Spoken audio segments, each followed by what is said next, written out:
Hobby Lobby, a question of agency.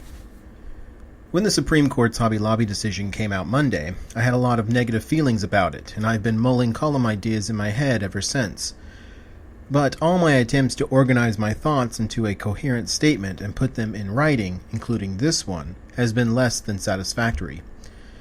In libertarian internet communities, the decision was met for the most part with unalloyed joy that the good guys had won this time. It's not at all that clear-cut for me. I have at least as many online friends in social justice circles as I do among libertarians, and I don't blame them at all for their outrage.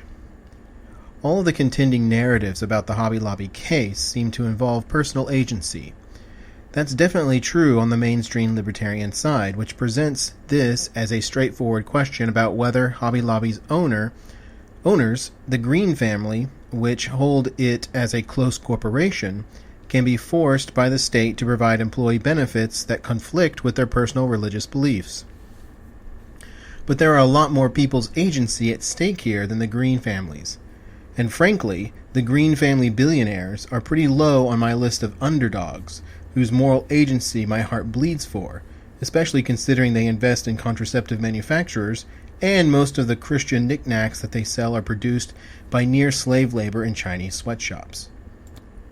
And just as an aside on the issue of the Green family's religious beliefs, the original purpose of the limited liability corporation was to create a boundary between the fictional person of the corporation, even a close corporation held entirely by one family of billionaires, and the natural persons of the shareholders.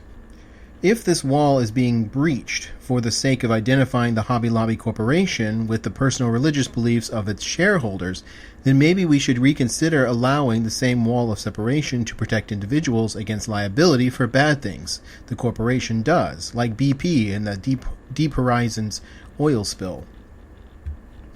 There's really no way this decision could have come out that I'd have been happy with. As a libertarian, I do believe in the principle of free association, and I don't want a government that can mandate particular forms of health insurance for anybody.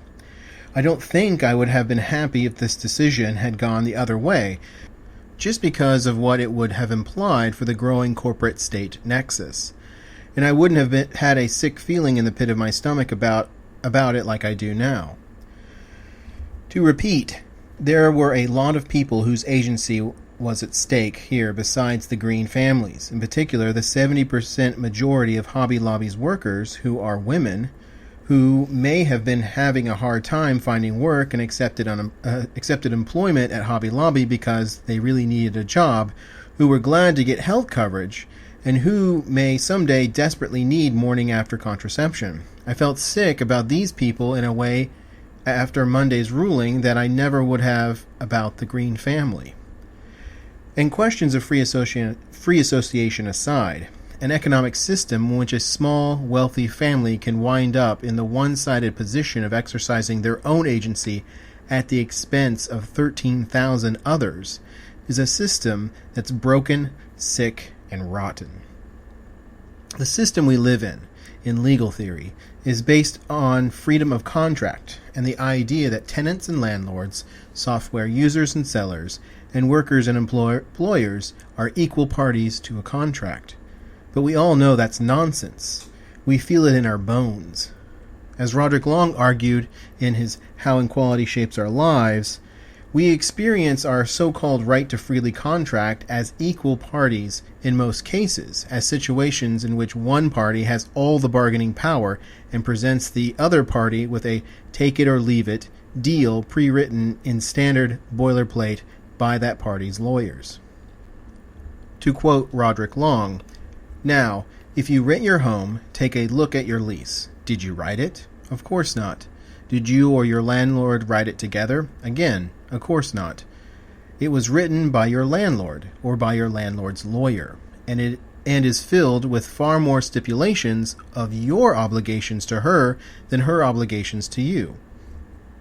It may even contain such ominously sweeping language as leasee agrees to abide by all such additional instructions and regulations as the leaseor may from time to time provide, which, if taken literally, would be not far shy of a slavery contract. If you're late in paying your rent, can the landlord assess a punitive fee?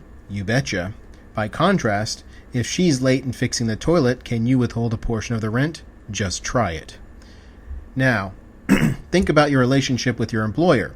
In theory, you and she are free and equal individuals entering into a contract for mutual benefit. In practice, she most likely orders the hours and minutes of your day in exacting detail. The contract is provided by her and is designed to benefit her. She also undertakes to interpret it. You will find yourself subjected to loads of regulations and directives that you never consented to. And if you try inventing new obligations for her, as she does for you, I predict you will be, shall we say, disappointed. These aren't merely cases of some people having more stuff than you do. They're cases in which some people are systematically empowered to dictate the terms on which other people live, work, and trade. End quote. In the case of the wage relationship, we live in an economy where the state has systematically shifted bargaining power to the employers of labor and owners of capital, at the expense of those selling their labor power.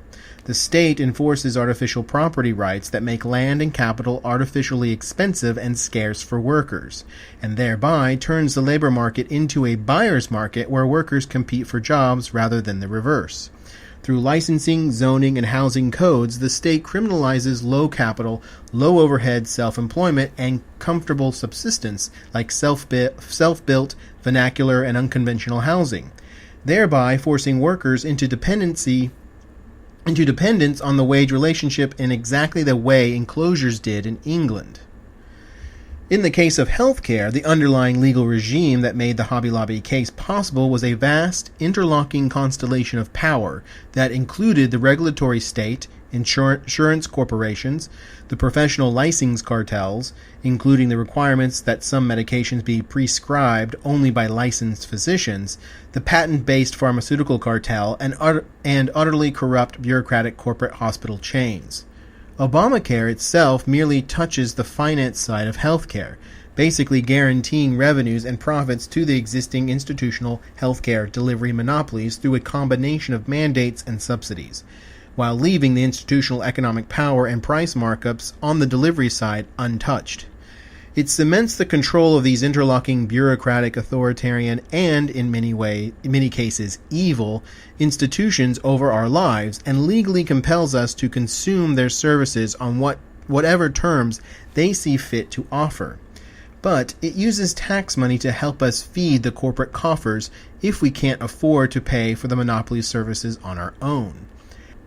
Absent all these restrictions, open source manufacturers could produce currently patent drugs at about 5% of the price.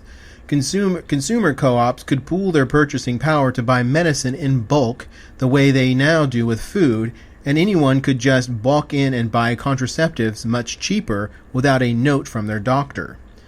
If all these forms of monopoly and privilege were abolished, no one would be dependent on corporate employers for opportunities to engage in productive labor and transform their skills and effort into access to the necessities of life. No one would depend on an unholy alliance of the state, insurance corporations, drug companies, and professional licensing cartels for contraception or any other form of health care. In the end, it all boils down to agency. So long as there are institutions, government or corporate, which exert unaccountable power over us to their own ends, no outcome will be satisfactory, because we weren't involved in the decision. So whatever stopgaps people resort to in the short run, including using the state as a weapon against some abuses of corporate power, I'm not going to criticize them on a doctrinaire basis. But we're never going to get Hobby Lobby and big corporations and wage employers in general out of control of our lives by using the state as a weapon. They usually work together, and always will.